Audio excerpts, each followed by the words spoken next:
धेनूनां नियुते प्रादात् विप्रेभ्यः समलंकृते तिलाद्रीन् सप्तरत्नौघो सात्कौशाम्भाम्बरावता। नंद के घर में लाला हुआ और नंद जी ने इतना दान दिया। हा धेनूनां नियुते प्रादात् विप्रेभ्यः समलंकृते। नंद बाबा ने लाला के जन्मोत्सव की खुशी में 2 लाख गायन को दान दियो। और ऐसे नहीं, 7 तिल के पहाड़ बनाए और उनको सोने से मंडित करके उनको दान में दिया है। ऐसा सुंदर नंदोत्सव हो। श्रृंगार कर करके गोपियां आ रही हैं, हजारों ब्रजवासी अंदर जाते हैं, हजारों बाहर आते हैं। 6 महीने तक बहुत सुंदर नंदोत्सव नारायण मनाया गया। लेकिन उस नंदोत्सव में रोहिणी मैया सम्मिलित नहीं हुई। रोहिणी च महाभागा नंद गोपाभिनंदिता। रोहिणी मैया से जाकर के पूछा कि आप इसमें सम्मिलित क्यों नहीं हो रही हो? बोले मेरे पति जेल में हैं, इसलिए मेरे ये उत्सव में सम्मिलित होना मुझे शोभा नहीं देता। माताओं के लिए प्रोचित भर्ती का धर्म होता है। यदि पति परदेश गया हो, पति कहीं दूर प्रांत में गया हो कमाने के लिए, तो पत्नी को अधिक श्रृंगार करके घर से बाहर नहीं निकलना चाहिए। पति अगर बाहर गया हो तो अधिक श्रृंगार नहीं करना चाहिए। लेकिन आज तो उल्टा है, पति देवता अगर घर में है तो जैसे तैसे बनी रहेंगी। और यदि मार्केट जाना हो, अट्टा मार्केट, तो 1 घंटे तक पॉप पाउडर एंड कॉस्मेटिक्स का 1 घंटे शीशे के सामने। माने पति अगर पति परमेश्वर घर में नहीं है तो पत्नी को अधिक श्रृंगार नहीं करना चाहिए। रोहिणी मैया कहती हैं ये प्रोचित भर्ती का धर्म होता है।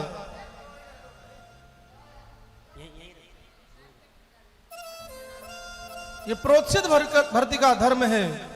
तो बोलिए रोहिणी च महाभागा नंद गोपाभिनंदिता। रोहिणी माता ने भी देखा, अरे ये संसार के नियम अलग हैं और परमात्मा के नियम अलग हैं। ये तो साक्षात भगवान का नंदोत्सव है, परमात्मा का नंदोत्सव है। और रोहिणी मैया भी आई और उस नंदोत्सव में आकर के सम्मिलित हो गई। और नंद बाबा ने तो जो कुछ था अपने पास में, नंद कछु इतनो जो दियो घन श्याम कुबेरों की मति बोरी। देखत मोहि लुटाय दियो न बची बछिया छछिया न पिछोरी। आहा, इतना लुटाया। नंद कछु इतनो जो दियो, इतना दान दिया कि जैसे कुबेर भी एकदम पगला गए कि इतना दान दिया। तुलसी बाबा ने रामायण में लिखा भी है, सर्वस दान दीन सब काहू जिन पावा राखा नहीं ताओ। सर्वस दान दे दिया। एक बात बोलूं भैया, सर्वस दान का मतलब जानते हो क्या है? परमात्मा सर्वेश्वर होता है, परमात्मा सब कुछ होता है। और जब लाला के जन्मोत्सव की इतनी खुशी है, एक मैया आती है तो लाला को ले लेती है और दूसरी इतनी खुशी होती है, ये खुशी दूसरे को मिल जाए, वो दूसरे को पकड़ा देती है, दूसरे तीसरे को। इतना आनंद आता है नारायण नंदोत्सव में। उसी नंदोत्सव के बीच में नारायण क्या हुआ, इधर मथुरा में कंस ने सैनिकों को बुलाया और सैनिकों से कहा कि मेरे काल ने और ब्रजमंडल में जन्म ले लिया है, इसलिए एक काम करो कि जितने भी 6 महीने के बच्चे हैं उन सबको जाकर के मार दो। लेकिन उसमें पता कैसे लगेगा कि कृष्ण कौन है? उसको ढूंढेंगे कैसे?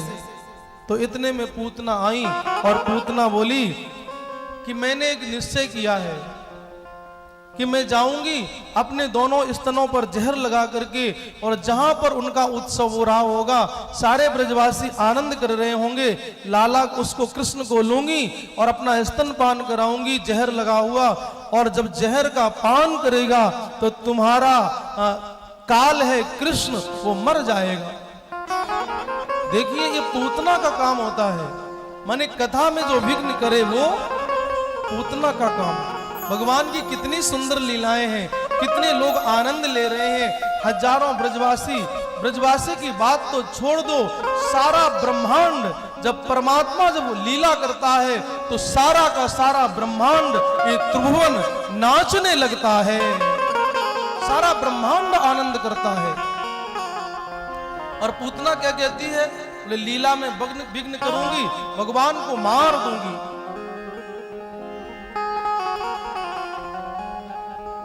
कंस ने कहा कि एक बात बताओ, तुम्हें वहां जाने कौन देगा? इतना विकराल चेहरा, ये 6-6 इंच के तुम्हारे दांत, तुम्हें कौन घुसने देगा? 1-1 फीट के नाखून तुमने ये बढ़ा रखे हैं, तुम्हें कौन प्रवेश करने देगा?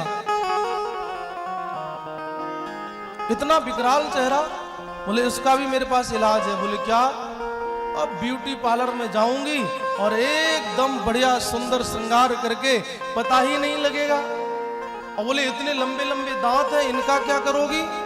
बोले कुछ नहीं, बस घूंघट डाल लूंगी और बस पता ही नहीं लगेगा कि कौन है।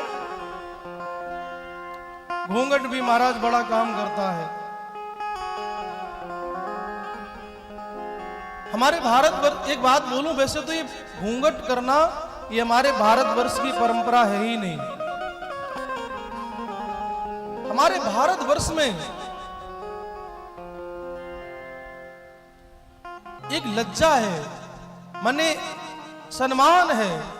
कहीं भी ऐसा नहीं लगता कि सीता जी ने कभी घूंघट किया हो, लेकिन सीता जी से अधिक अपने ससुर का सम्मान मैं नहीं मुझे नहीं पता इस दुनिया में किसी ने किया हो। जानकी जी ने कभी घूंघट नहीं किया, द्रौपदी जी ने कभी, पार्वती मैया ने कब घूंघट किया? जब यहां पर विदेशी आक्रांताओं का, मुगलों का यहां पर अत्याचार हुआ, तब हमारे भारतवर्ष की माताओं ने तभी से घूंघट डालना प्रारंभ कर दिया। जो सुंदर स्त्री निकलती थी तो हमारे यहां पर मुगलों का अत्याचार होता था, वहीं से ये परंपरा डल गई। लेकिन सम्मान जरूर होना चाहिए, ये नहीं कि 1.5 फुट का घूंघट डाल लिया और ससुर से कह रही नाच पीटे इतकू आ तब तेरे स्टार्ट पे हड़िया फोड़ूंगी। हड़िया समझते? माने जब यहां आ जा और नीचे घूंघट 1.5 फुट का है और ससुर को गाली दे रही, माने सम्मान होना चाहिए। पूतना ने कहा कि मैं चली जाऊंगी।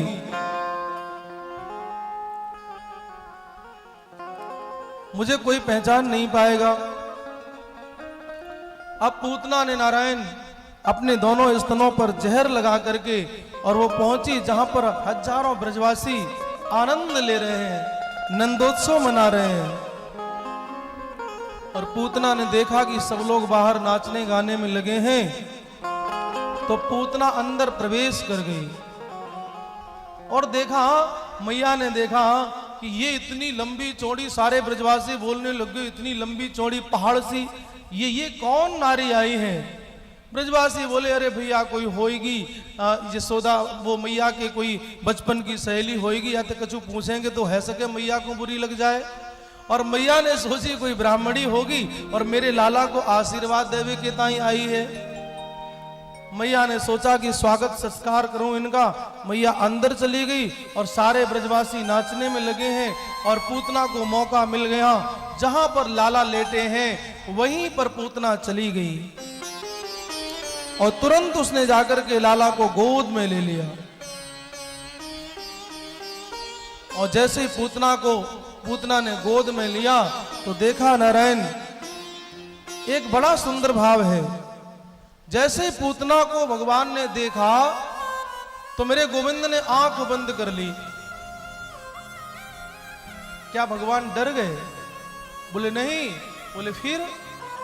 एक संत कहते हैं कि भगवान ने ये सोचा कि मैंने जन्म लिया है ब्रज में कि माखन मिश्री खाऊंगा सबसे पहले, लेकिन यहां तो सबसे पहले जहर पीना पड़ रहा है। इसलिए भगवान ने आंखें बंद कर ली और सोचा कि जहर पीने की आदत तो मुझे है नहीं, और ये जहर कौन पिएगा।